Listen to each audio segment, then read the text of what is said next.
Mga boss, dito tayo dadaan sa may Uryukan. Kung titingnan nyo ay walang daanan,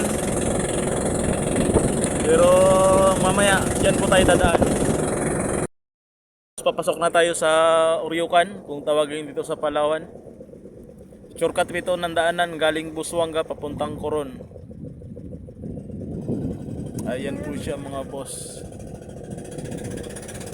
Kasyang-kasya lang po dito yung bangka.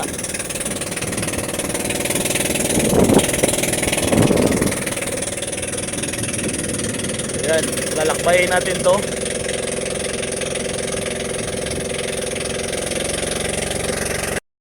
Ito nga ay nasa malapit na tayo sa gitna. Yan, tagusan po to doon sa kabila. Papasok na po tayo. Yan, pansin nyo po yung bangka, sukat na sukat lang. Ayan o, kabilang katig, then sa kabilang katig, yun o, halos sasabit na po sa mga mangroves.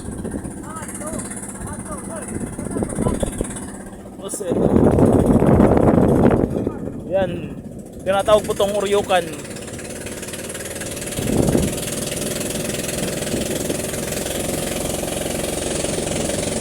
Dati siguro may buhaya rito eh.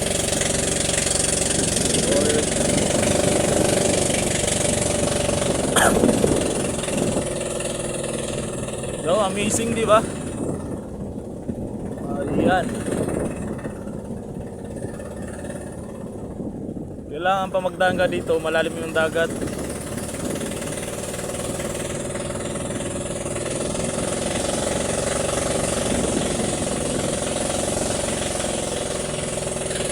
Sukat lang po, sukat lang yung bangka. Ayan.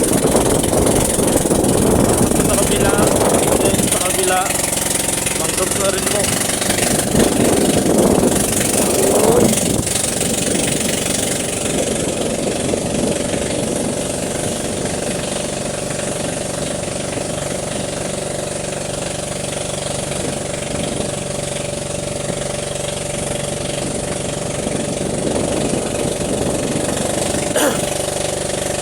Hirapan po dito mga boss kung magsalubong yung mga dalawang bangka.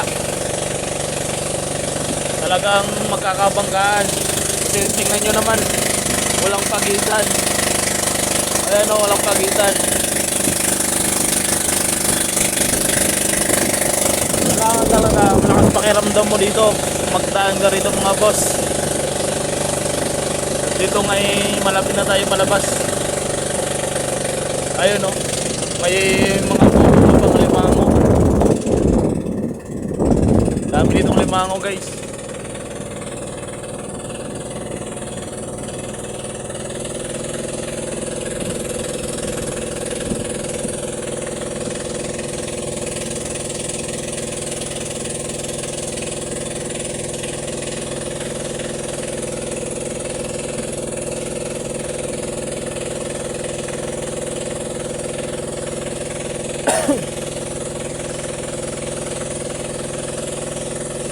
Dito sa part na to, malalim na po ito dito. Dito nakatira si Lolong.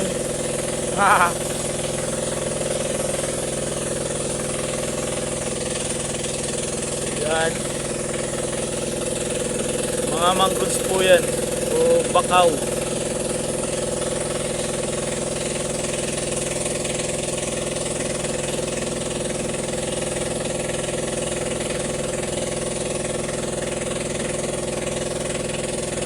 At dito po sa kabilang side at mayroon pa pong daanan papunta po doon sa papasok.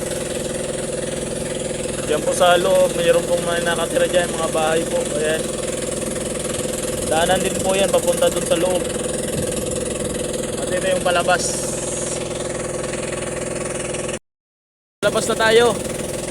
Yung mga boss oh, may ate sa labas.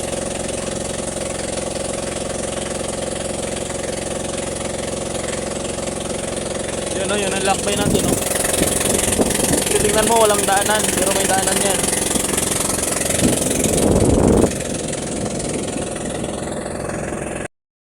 Na to eh, nakalabas na po kami. Ayan o. Yan po yung labasan. galing ka sa Busuanga, papasok mo po yan kung galing ka ng Coron, papuntang Busuanga.